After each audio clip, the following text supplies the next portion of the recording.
Good evening everyone. So starting again today's topic, and in today's topic what to study, the topic is again related to friction. So yesterday you studied about friction, that जो angle of friction होता है, that is what angle of friction के लिए आपने एक diagram बनाया था, and that diagram was like this. इस तरह का एक डायग्राम आपने बनाया था जिसमें one block is kept on the surface and its weight is vertically downwards and the reaction will be upwards. In the same way, this is the direction of applied force, and here the friction is acting. So if we take this side equivalent to friction, this is limiting friction, and taking this is what? This is actually the resultant. It is the resultant of the two quantities, normal reaction and limiting friction, उनका resultant है. तो यहाँ पर आपको क्या करना है, इस एंगल को एक्सप्लेन करना है. This angle is angle of friction. तो आपने कल डेफिनेशन लिखी थी कि it is the angle between normal reaction and the resultant of, it is the angle between normal reaction and the resultant of normal reaction and limiting friction. ये था आपका angle of friction. जब हम इसके लिए रिलेशन ड्राइव करते हैं और फॉर्मूला लिखते हैं तो क्या होता है, उसके लिए हम लिखेंगे tan थीटा. यहाँ पर हमें tangent of angle of friction find करना है, tan थीटा. सो tan थीटा के लिए आपके पास जो अवेलेबल राइट एंगल ट्रायंगल है दैट इज दिस.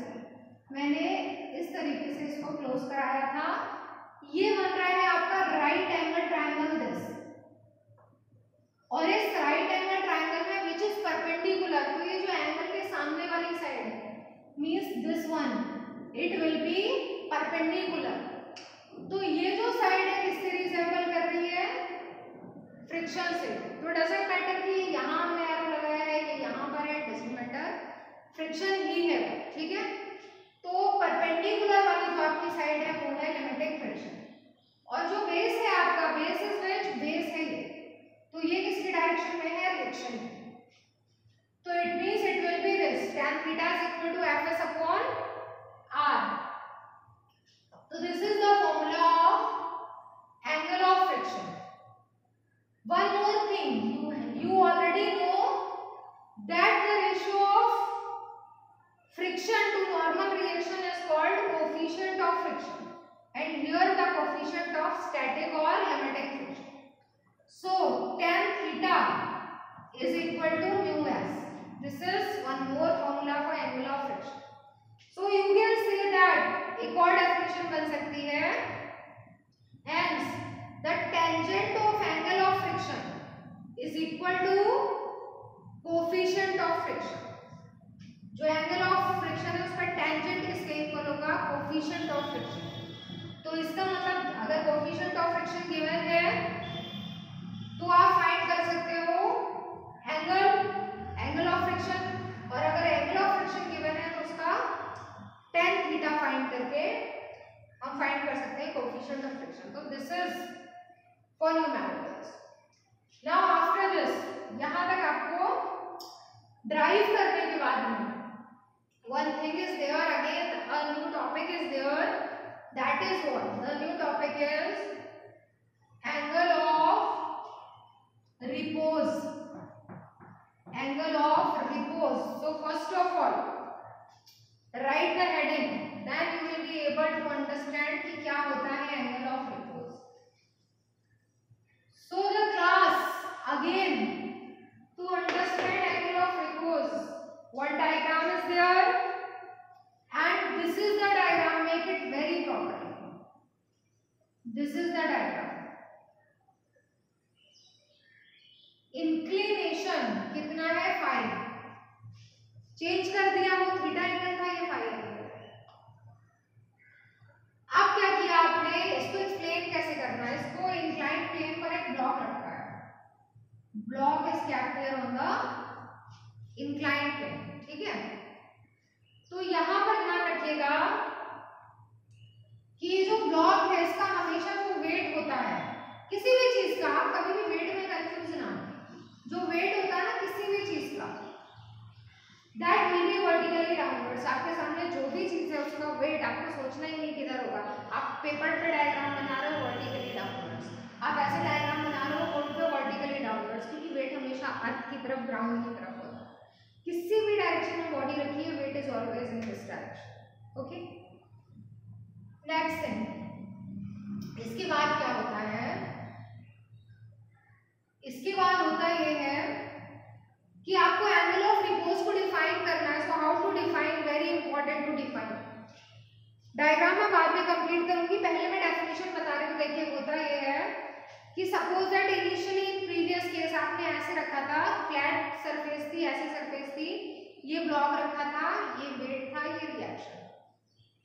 अब क्या किया, ये वाली सरफेस को धीरे धीरे हॉरिजॉन्टल से, ब्लॉक इसके ऊपर रखा है, हॉरिजॉन्टल से इंक्लिनेशन देना स्टार्ट किया, मतलब सीधी वाली सरफेस को इंक्लाइंड सरफेस बना रहे हैं। देखिए ऐसे धीरे धीरे धीरे एंगल बढ़ता जाएगा, किसके रेस्पेक्ट में, हॉरिजॉन्टल बढ़ रहा है।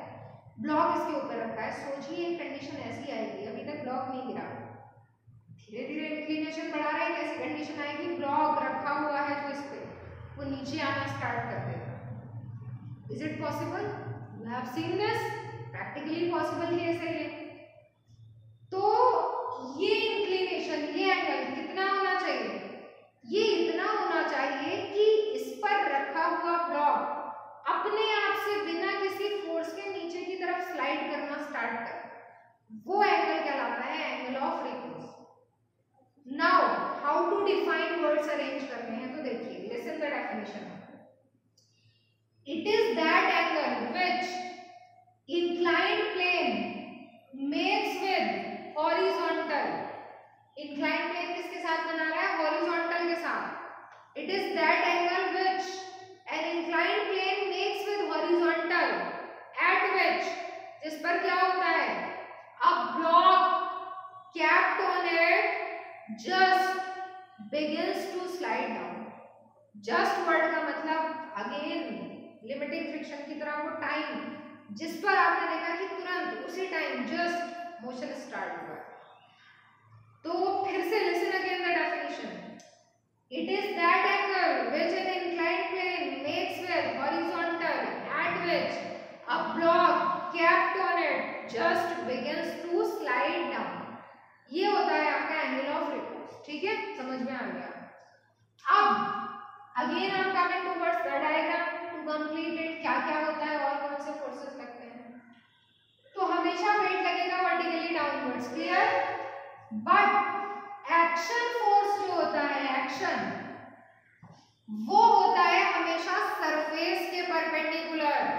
सरफेस ऐसे थी तो आपने कहा जो वेट है वही एक्शन है, उसी का अपोजिट रिएक्शन बना दिया।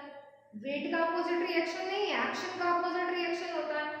अब सिर्फ सरफेस सीधी थी तो वेट की डायरेक्शन में तो एक्शन हो रहा था, ऐसे बॉडी फोर्स लगाएगी उस पर रिएक्शन ऐसे होगा। अब जब सरफेस ऐसे हो गई तो दोनों चीजें बदल गई, वेट तो वर्टिकली डाउनवर्ड्स लेकिन एक्शन तो सरफेस पे करेगी वो। तो एक्शन फोर्स जो है वो सरफेस से 90 का एंगल, बहुत आसान है पहचानना, ये है सरफेस, इससे 90 का एंगल बना दो, वो क्या बन जाएगा, एक्शन। क्लियर। एक चीज ये तो आप इसका मतलब एक्शन और एमजी हो गए अलग अलग डायरेक्शन में, एक्शन और एमजी के बीच कितना एंगल बना, तो लेट इट इज थीटा, मान लीजिए थीटा एंगल। ठीक है, उसके बाद जब ये इंक्लाइंड हो गया एमजी तो उसके दो कंपोनेंट्स बनेंगे, हर एक इंक्लाइंड चीज के होते हैं। तो एक कंपोनेंट तो एक्शन की डायरेक्शन में आ गया, यहाँ एक्शन नहीं लिखना होता है, यहाँ आपको लिखा मिलेगा mg cos थीटा, क्योंकि थीटा वाली डायरेक्शन में थीटा के साथ में जो साइड आ रही है उस पे mg cos थीटा बना। और एक आ गया इससे 90 का एंगल बनाता हुआ, इनके बीच में 90 का होना चाहिए, कंपोनेंट्स ऐसे होते हैं। ये वाला कौन सा होगा, mg sin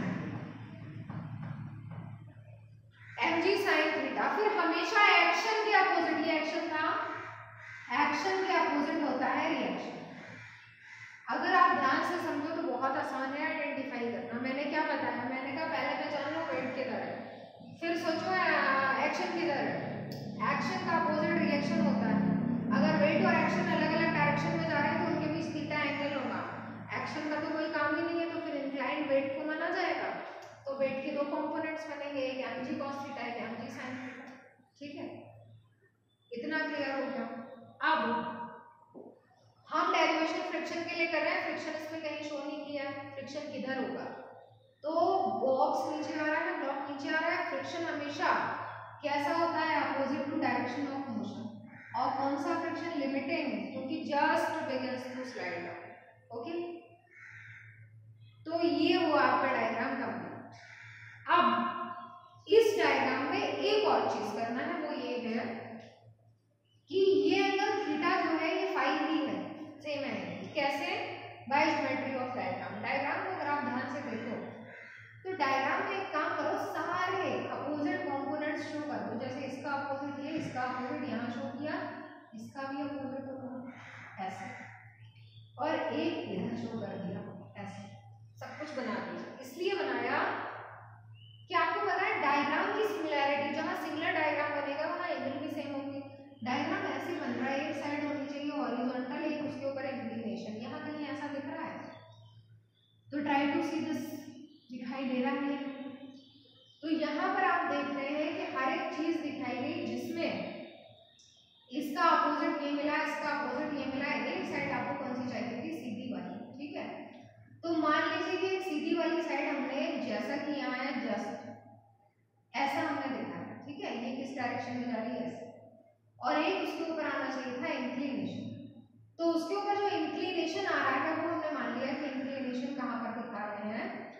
तो अगर हम इस डायरेक्शन में लेते हैं जस्ट सिमिलर टू दिस, वैसे हमारी जो अपोजिट कंपोनेंट है वो इधर आ रहा है और ये आ रहा है हमारा थीटा एंगल, ठीक है।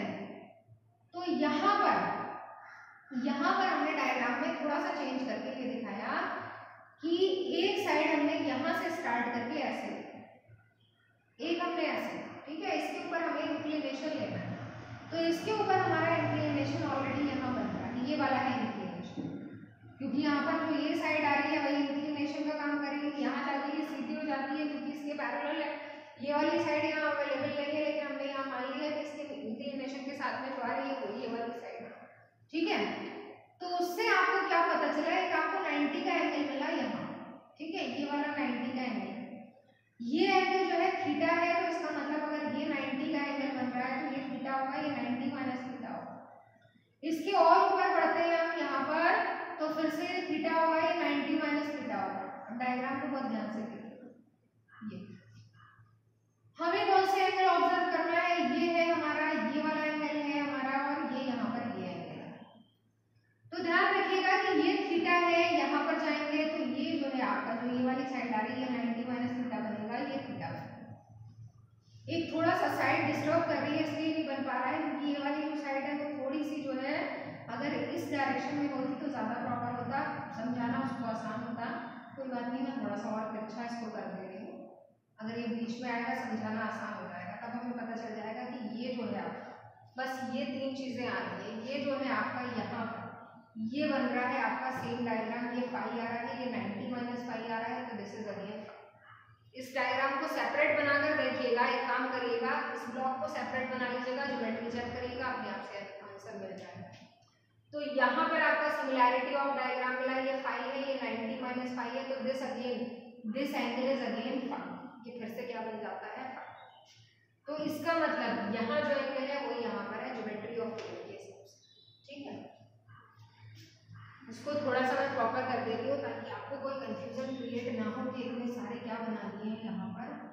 देखिए ऐसे बना है, ये है, ये एंगल हो गया फाई, और एक ये वाली एक्स्ट्रा साइड मिली थी, बाकी सारे कंपोनेंट्स को, ठीक है, और इसी का नाम एम जी कॉस थीटा। तो सारे नाम थीटा वाले बदल गए, ये भी फाई हो गया, ये भी फाई हो गया, क्योंकि यहाँ पर एंगल फाई बन रहा है। ओके, अब आपको क्या करना है, first of all make the diagram.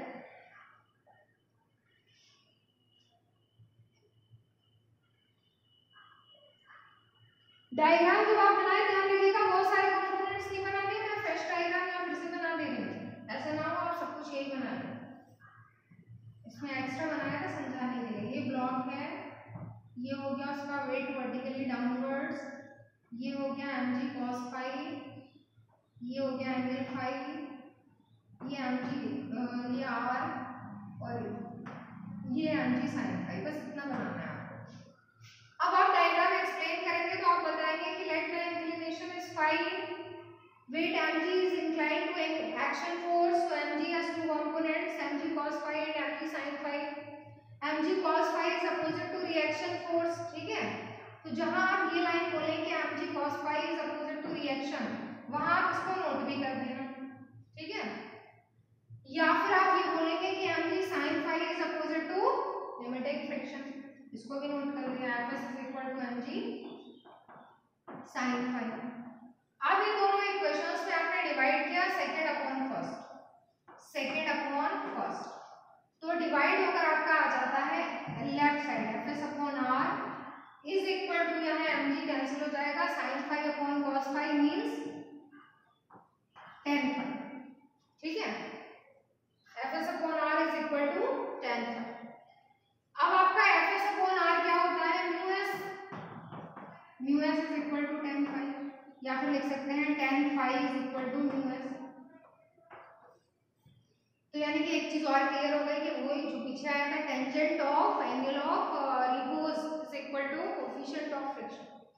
एक काम और कर सकते हैं, म्यू s अभी आपने प्रूव किया था tan थीटा होता है, theta means angle of friction, तो आपने लिखा tan phi is equal to tan theta, या फिर phi is equal to theta, ये भी तो लिख सकते हैं, phi is equal to theta. It means angle of repose is equal to angle of friction। इसका मतलब क्या हुआ, एक चीज तो क्लियर हो गई, कभी भी आपको एंगल ऑफ रिपोज चाहिए तो फ्रिक्शन के बराबर होगा, लेकिन एंगल ऑफ फ्रिक्शन जो है वो आपको कहाँ मिल रहा है, फ्लैट वाले केस में प्रूव किया था, रिपोज किस में, इंक्लाइंड वाले में। तो हमेशा जो एंगल ऑफ फ्रिक्शन होता है फ्लैट सरफेस के केस में same as angle of repose in the case of inclination, no problem at all. जब दो अलग अलग केसेस हैं तो उनमें जो बनने वाले एंगल हैं वो इस बात पर डिपेंड नहीं करते हैं कि कैसा केस है, एंगल्स विल बी सेम। तो ये आपका जो है वो एंगल ऑफ रिपोज की डेफिनेशन होगी, इसको नोट डाउन कर लीजिए।